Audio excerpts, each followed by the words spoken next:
Equation के बारे में जानना होता है, ठीक है।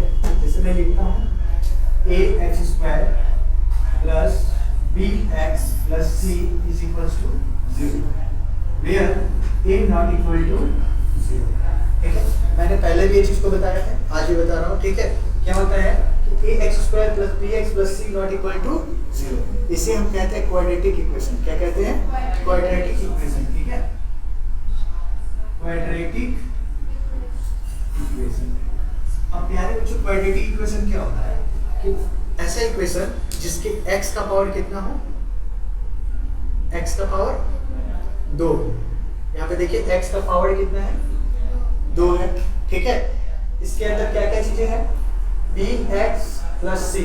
अब यहाँ पे लिखा हुआ है a नॉट इक्वल टू 0, इसका क्या मतलब है कि a का वैल्यू 0 के इक्वल नहीं हो सकता है। अगर a का वैल्यू 0 के इक्वल हो जाएगा तो ये क्या हो जाएगा, क्वाड्रेटिक इक्वेशन नहीं रहेगा। कैसे? मान के चलिए let a equals to 0, a equals to 0 मैं यहाँ सब्स्टिट्यूट कर दूंगा।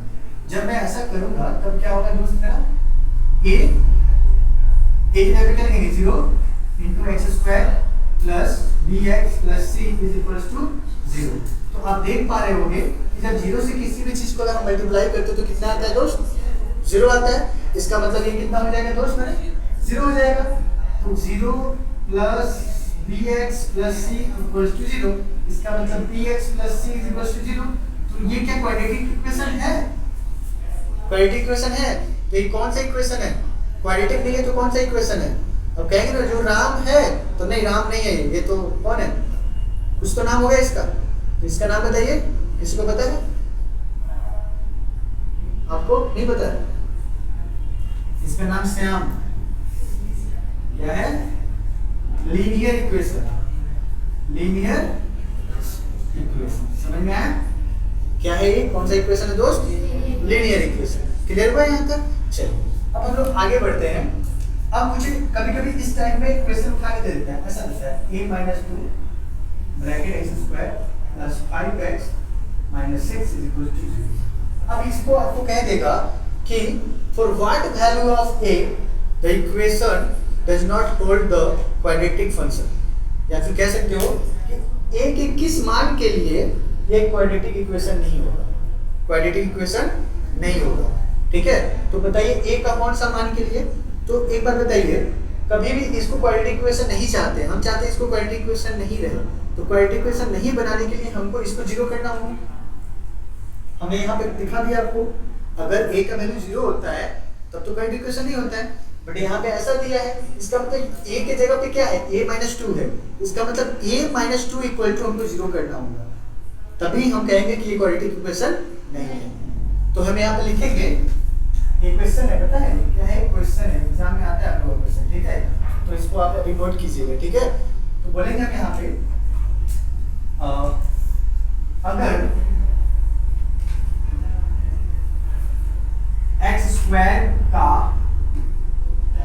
x² के गुणांक को 0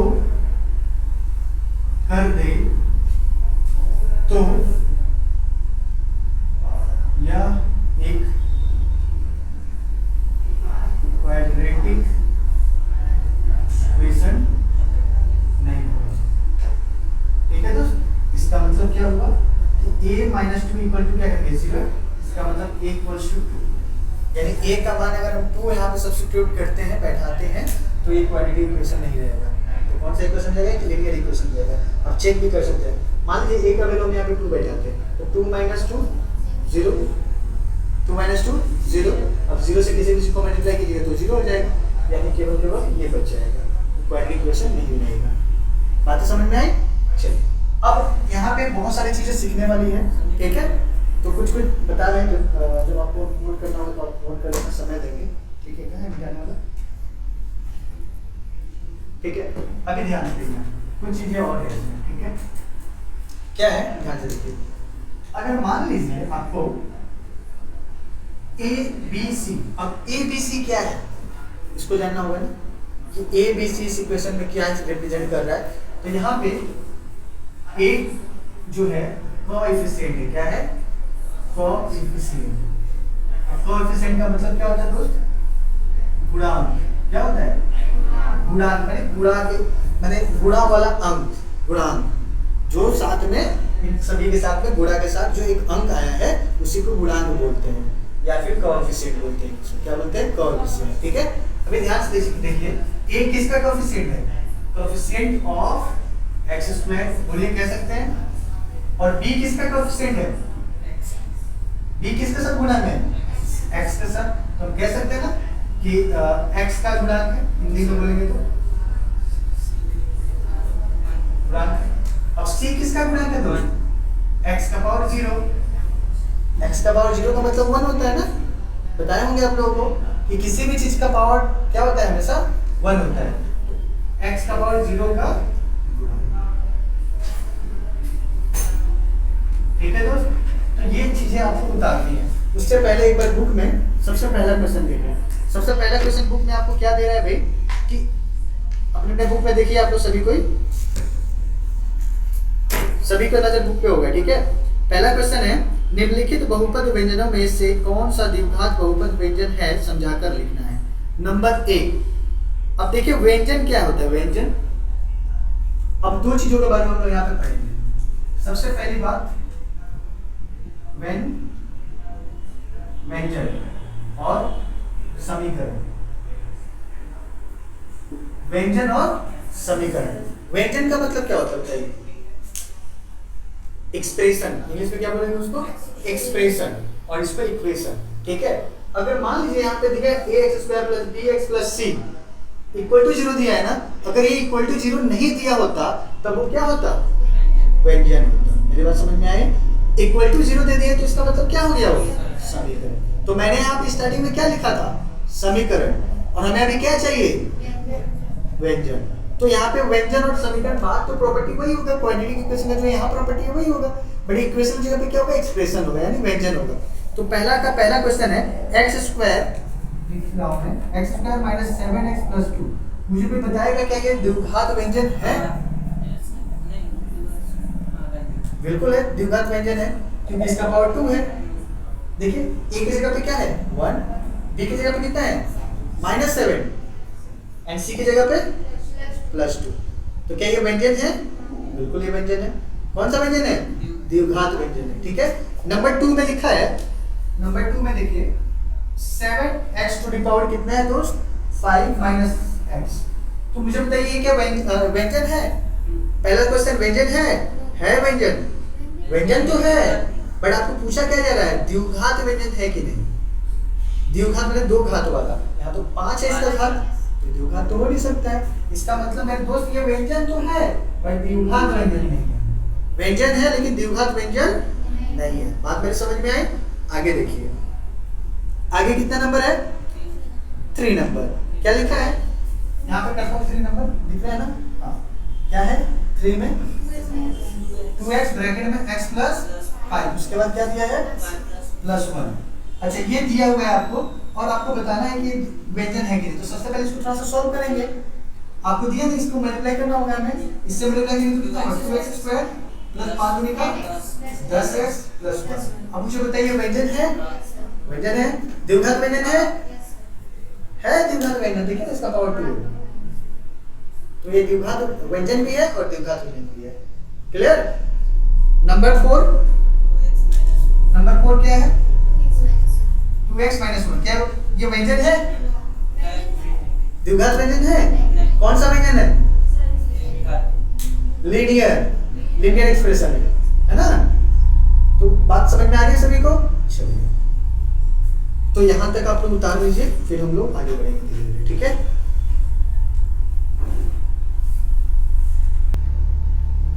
चलिए, तो अभी नंबर 1 अपना हो गया। नंबर 2 में देखिए बुक में आप सभी को लिखा हुआ है निम्नलिखित समीकरण में कौन सा ax square plus bx plus c equal to 0 जहाँ a b c वास्तविक संख्याएं है एवं a नॉट इक्वल टू 0 इसके रूप में जिन्हें लिखा जा सकता है उन्हें हम लिखे। ठीक है, कहने का ये तात्पर्य हुआ कि आपको दिया हुआ ax square plus bx plus c equal to 0, इस ऐसा सजा के कौन कौन सा इक्वेशन को लिखा जा सकता है? जिसको लिखा जा सकता है उसको लिखना है। मेरी बात समझ में आए? तो सबसे पहला क्वेश्चन दिया है, ध्यान से देखिए, number 1 question x minus 1 plus 1 by x done. अभी हमें क्या करना है, इसको इक्वल टू 0 होगा भाई, है ना, इक्वल टू 6 है, इसे हमें सॉल्व करना होगा, ठीक है। तो सॉल्व करने के लिए जब यहाँ कुछ नहीं होता है तो यहाँ कुछ नहीं होता है तो एलसीएम x 1 1 का एलसीएम x 1 से x में डिवाइड करेंगे तो x से x में डिवाइड करेंगे तो 1 से x से 1 में करेंगे तो x 1 से 1 में करेंगे तो इज इक्वल टू 6। बोलिए अब कुछ नहीं है तो इसके नीचे 1 है, क्रॉस मल्टीप्लाई कर लीजिए, ये जाएगा इधर। सो ध्यान दीजिए x square minus x plus 1 is equal to 6x, ठीक है। अब ये 6x क्या आएगा, इधर आएगा, क्योंकि देखिए इस तरफ भी कुछ भी नहीं है, 0 है, तो सभी को इधर लेके आएगी। So x square minus x minus 6x plus 1 is equal to 0। मैंने बताया था ना, जहां पे जो उसका साथी है वहीं पे लाना है। x है तो a वाला भी x वाला है तो x के पास लाएंगे हम, इसलिए 1 को बाद में लिखे हैं। इससे कोई दिक्कत वाली परेशानी वाली बात नहीं है, आप कर सकते हैं, ठीक है। जिस प्रजाति का उसकी प्रजाति के पास उसे भेज देना है, ठीक है। अब क्या है, x स्क्वायर माइनस कितना हो गया दोस्त 7x plus 1 is equal to कितना हो गया 0। तो क्या कोई बताएगा क्या ये बिल्कुल वही चेहरा है कि नहीं, है ना। आईना वही है, चेहरा बदला है। कैसे बदला है देखिए, ये आईना बिल्कुल सेम है, चेहरा क्या हो गया, यहाँ पे a की जगह पे 1 है, b की जगह पे माइनस 7 है एंड c की जगह पे कितना है प्लस 1। मेरी बात क्लियर हुई। तो ये हमारा हमने इसको बना दिया, ठीक है। नंबर 2 देखिए, समझते जाइए। नंबर 2 क्या लिखा है बताइए मुझे equation, x plus 3/x is equal to x square. चलिए हमें इसे सॉल्व करना है, ठीक है। सॉल्व बिल्कुल इसी के जैसा होगा, यहाँ पे कुछ नहीं है तो क्या है, दोनों क्या लिखिए x और x प्लस कितना is equal to x square ना। अब क्या होगा, क्रॉस मल्टीप्लाई होगा, इसका मतलब x स्क्वायर बीच में x लेकिन उसके नीचे 1 नहीं है, इसके नीचे नहीं 3 के जो नीचे है। ए बेटा जब ये ऑलरेडी बटा में ये बटा में नहीं था इसलिए हमने इसको किया था। ऐसा थोड़ी कि जहां x है उसके नीचे करना, ऐसा मैंने कुछ नहीं कहा था। मैंने बताया 3/2 प्लस 2 हो तो कुछ नहीं है तो इसके नीचे 1 मानते हैं, जब कुछ नहीं होता तो 1 मानते हैं क्योंकि एक जैसा बनाने के लिए, ठीक है। अच्छा so x square plus 3 is equal to, ये जब मल्टीप्लाई होगा तो x क्यूब हो जाएगा क्योंकि x स्क्वायर इनटू x है तो x क्यूब हो जाएगा, ठीक है। अब भाई कहीं भी यहाँ पे क्यूब है तो इसका मतलब आईना भी नहीं है, रूट तो छोड़िए दीजिए, तो इसका मतलब हम इसको व्यक्त नहीं कर सकते, हम इसे व्यक्त नहीं कर सकते। बात समझ में आ गई, नहीं समझ में आया, ठीक है। आगे देखते हैं नंबर 3। नंबर 3 क्या है बताइए, x स्क्वायर माइनस लिख देंगे ना कि ये नहीं कर सकते हैं हम इसे, यही तो पूछा है आपसे। देखिए इस क्वेश्चन में आपसे ये चेक करना चाह रहा है कि आप क्वाड्रेटिक इक्वेशन के चेहरे को पहचान पा रहे हैं कि नहीं। मेरी बात समझ में आ रहा है, ये तो क्वाड्रेटिक इक्वेशन नहीं है क्योंकि क्यूब आ गया है, तो आप देख के पहचान लीजिए है तो है नहीं, तो हम कैसे मान सकते हैं क्वाड्रेटिक इक्वेशन है। बस इस चैप्टर में आपको ये, इस क्वेश्चन में आपको यही सिखाना चाह रहा है कि आप क्वाड्रेटिक इक्वेशन के चेहरे को पहचान पा रहे हैं कि नहीं। तो हम पहचान पा रहे हैं बिल्कुल, ठीक है। नंबर 3 को पहचानते हैं। नंबर 3 में क्या है, x square minus 6 root x plus 2 plus 2 equal 0। भाई रूट कहीं भी था नहीं यहाँ पे और ये रूट है। रूट को अगर फर्दर तुम लिखना चाहोगे ऐसे लिख सकते हो, x का पावर 1/2 प्लस 2 इक्वल 0। भाई 1/2 कहीं भी है क्या पावर में, क्या ये भी होगा क्वाड्रेटिक इक्वेशन, ये भी नहीं होगा, पहचान गए भाई, ठीक है। तो बोल देंगे ये नहीं होगा, ठीक है। नंबर 4 में आएंगे। नंबर 4 क्या है दोस्त, x माइनस x माइनस 2 का whole square is equals to x square minus 4x plus. अच्छा एक बात बताइए मुझे, आप एक बार चेक कीजिए x माइनस 2 का होल स्क्वायर क्या यही आता है कि नहीं। a माइनस b का होल स्क्वायर का फॉर्मूला बताइए मुझे, a square minus 2ab plus b square. जब आप इसे कीजिएगा प्रॉब्लम देखिए यही आएगा, इसका मतलब इसकी इधर भी वही है इधर भी वही है, कट के सब 0/0 हो जाएगा। यानी भाई ये तो फार्मूला लिखा हुआ है, तो क्वाड्रेटिक इक्वेशन की तो बात ही नहीं है। अगर खाली यही देता ये नहीं देता तब क्वाड्रेटिक इक्वेशन था, या फिर खाली ये नहीं देता ये देता तब क्वाड्रेटिक इक्वेशन होता। पर दोनों जब साथ में दिया है तो इट इज नॉट पॉसिबल, ये क्वाड्रेटिक इक्वेशन नहीं हो सकता है। मेरी बात समझ में आई सभी को? चलिए समझ में आया तो इसको उतारिए। चलिए तो नंबर थर्ड क्वेश्चन की तरफ चलते हैं। थर्ड क्वेश्चन आप बुक में देखिए क्या लिखा है, समीकरण x का power 6 minus x cube minus 2 is equal to 0 चर के, चर मतलब समझते हैं क्या होता है? चर का मतलब होता है क्या कह सकते हैं इसको, एक कांस्टेंट होता है, एक वेरिएबल होता है। क्या होता है? कांस्टेंट, एक वेरिएबल। जैसे अगर हम इस इक्वेशन में बात करें x square plus bx plus c, तो यहाँ पे जो x है ना इसको चर बोलेंगे। क्या बोलेंगे? चर। चरने वाला नहीं, ये चर, चर का मतलब वेरिएबल जिसका वैल्यू हमको निकालना है। और कांस्टेंट वाला भी कौन सा आएगा? a b और c क्या आएगा? कांस्टेंट आएगा। समझ में आया? तो यहाँ पे क्वेश्चन में बोला है चर, ठीक है, कि किस घात के लिए द्विघात समीकरण बन सकता है, आइए हम उसे लिखें। तो क्या कहा है? x का पावर 6 बोला है नंबर 3 में, minus x cube plus minus 2 equal to 0।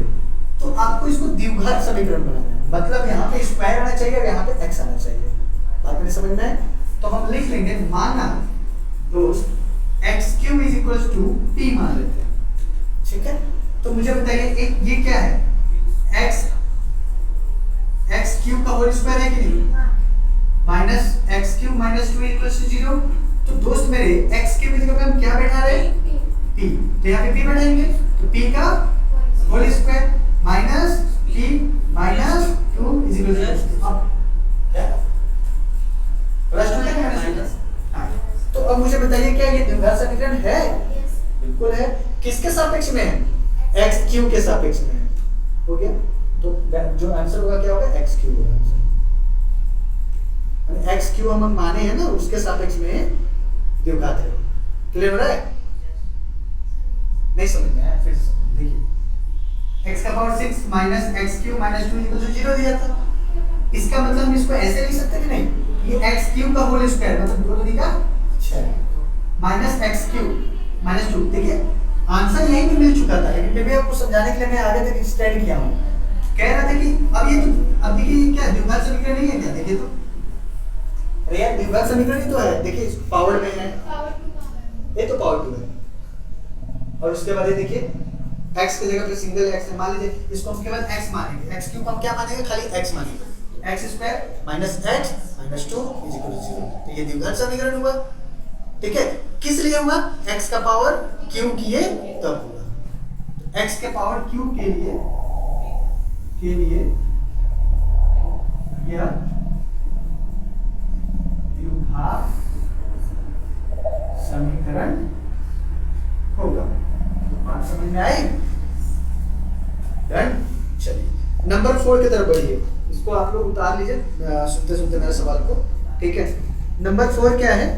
अच्छा नंबर 4 का 1 मैंने ऑलरेडी करवा रखा है, आप लोग एक बार देखिए, चेक कीजिए, क्वेश्चन पढ़िए समझ में आएगा, है ना। यहाँ पे एक एग्जांपल बता रहे थे, यहाँ पे लाइन टाइम के बता रहे थे, हाँ उससे कोई दिक्कत नहीं है, लेकिन a माइनस 2 वाला तो टर्म से मतलब है ना आपको। तो a का a इक्वल क्या लिखना है? तो a minus 2 is equal to 0 लिखना है। So a is equal to 2, तो a इज इक्वल टू 2 होगा तो ये समीकरण क्या होगा? द्विघात नहीं होगा। अब खत्म, ठीक है। चलिए मिटा देता हूँ उसको, ठीक है, लिख लीजिए, कोई दिक्कत नहीं, लिख लीजिए। देखिए 4 का 1 हो चुका है, 4 का 2 में देखिए लिखा है x अपॉन 4 का 2 x अपॉन 4 माइनस x ना इज इक्वल्स टू 1/3x। क्या कह रहा है? इसे क्या कर रहा है? x square plus bx plus c is equal to 0 जैसे द्विघात समीकरण के रूप में लिखने पर x का गुणांक क्या होगा? मतलब आपको इसका चेहरा ऐसा देना है, इसका चेहरा ऐसा देना है। जब ऐसा चेहरा आप दे दीजिएगा तो आपको खाली बता देना है कि x के साथ गुणा में कौन है, गुणांक, गुणा वाला अंक कौन सा है, बस खाली यही पूछ रहा है। तो सबसे पहले हमें इसका रूप में बदलना होगा, ठीक है बेटा। चलिए बदलते हैं। तो हम क्या करेंगे? इसको क्रॉस मल्टीप्लाई करेंगे। बताइए आपको, इससे इसको मल्टीप्लाई करेंगे तो कितना होगा? 3x स्क्वायर, ये उधर जाएगा तो 4 माइनस x, सो 3x स्क्वायर सभी को इधर लेके लिया है, इधर तो प्लस x, ये इधर आएगा तो -4 इज इक्वल टू 0। यानी ये क्या हुआ मेरे दोस्त?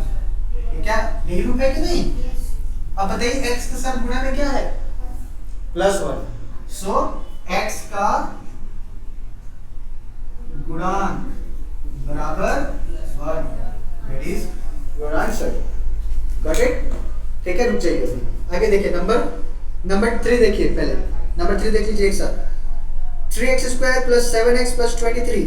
देखिए नंबर 3 क्या दिया है, बताइए। 3x² plus 7x plus 7x plus 23 bracket plus x plus 4 x plus 4, यही है बस।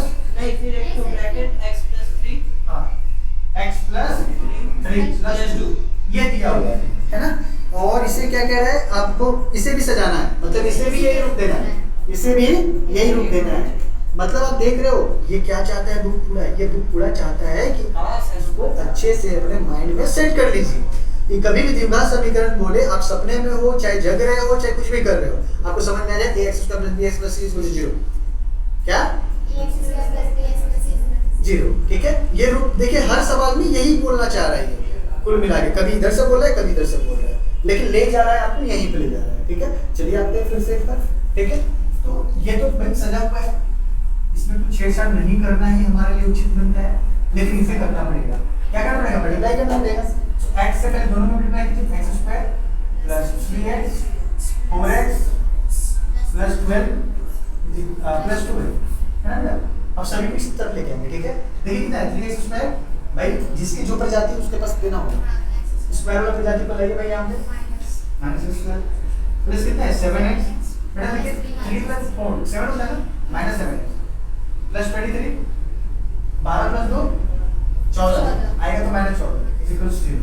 देखिए 2x², ये कितना होगा 0 हो जाएगा, क्या होगा 0, और प्लस बेटा ये कितना होगा 9 = 0। बेटा ये रूप तो आ गया, लेकिन x वाला कुछ नहीं आया है, इसका मतलब 0 × x हम लिख सकते हैं, क्योंकि यहाँ पे b का वैल्यू क्या है 0 है, b का वैल्यू क्या है 0 है। मेरे बात समझ में आई, इसका मतलब है तो वही रूप भाई, कोएफिशिएंट तो 0 भी हो सकता है, उसमें तो कोई नहीं बोला कि 0 नहीं होगा, इसका मतलब हमने इसको इस रूप में डाइवर्ट कर दिया, कन्वर्ट कर दिया, ठीक है। नंबर 4 में आइए, नंबर 4 बहुत इंपॉर्टेंट है, नंबर 4 ध्यान से देखिएगा, ठीक है। नंबर 4 में लिखा है सेम वही बात बोला है, x + 2 का whole cube is equals to x bracket में x² - 1 समीकरण को यही रूप देना है, ठीक है। उसके बाद आपको तीनों का गुणांक पूछा है, मतलब x² का भी, x का भी, x⁻0 का भी, और मैंने तो ऑलरेडी आपको बता रखा है a किसका गुणांक है स्क्वायर का, b किसका गुणांक है और c x⁻0 का गुणांक है। क्लियर। तो सबसे पहले इक्वेशन क्या है बताइए मुझे, x + 2 का होल क्यूब बताइए। x + 2 का होल क्यूब = x ब्रैकेट में x² - 1 बस ये ना। चलिए अब मुझे बताइए, कोई बताएगा कोई बच्चा a + b का होल क्यूब, चलिए जल्दी से बताइए, देखते हैं किसे याद है, किसी को याद नहीं है ना।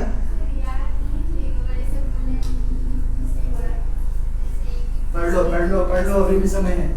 a³ + 3ab² + 3ab² + b³। सवाल बनाने बैठ रहे हो, आपको फॉर्मूला नहीं याद रहेगा तो फिर कोई फायदा नहीं है ना। बोल नहीं पाते, लिख लेंगे, बोलने में प्रॉब्लम होता है। तो क्या a³ + b। चलिए तो a³ का मतलब x का होल क्यूब, लिख लीजिए x का whole cube plus 3a², a² मतलब x का होल स्क्वायर, b की जगह पे कितना है 2 है, तो 2 × 3 6 हो जाएगा, यानी +6x² है ना। उसके बाद क्या है 3ab², 3 तो ठीक है, a x है और b का होल स्क्वायर मतलब 4 4 दिया 12 है, और फिर b का होल क्यूब मतलब 2 का होल क्यूब, 2 का होल क्यूब कितना होता है 2 का होल क्यूब 16। अरे बेटा क्यों तुम लोग इतना दिमाग अपना खराब करते हो, 2 का होल क्यूब मतलब 2 × 2 × 2 3/2 तो 8 होगा ना। अपने मन से कुछ नहीं बोला है, समझो तो क्यों हो रहा है +8, ऐसे में लिखता है किसी x³ - x डन। मैंने क्या बताया था, जो जिसका प्रजाति है वहां भेजिए, x³ लाइए भाई, x³ भाई 6x² + x + 12x + 8 = 0। बेटा ये कटेगा क्या, ठीक है। ये बहुत बड़ा अड़चन था पता है, अगर ये रहता तो फिर क्वाड्रेटिक इक्वेशन नहीं बनने देता, ठीक है। देखिए 6x² + 13x + 8 = 0। अब बताइए क्या वही रूप मिला, a का वैल्यू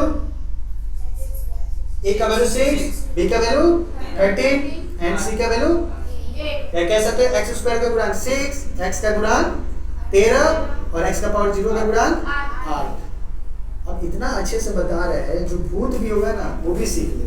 और आप तो इंसान हो, अगर अब नहीं सीखे तो कभी नहीं सीखते।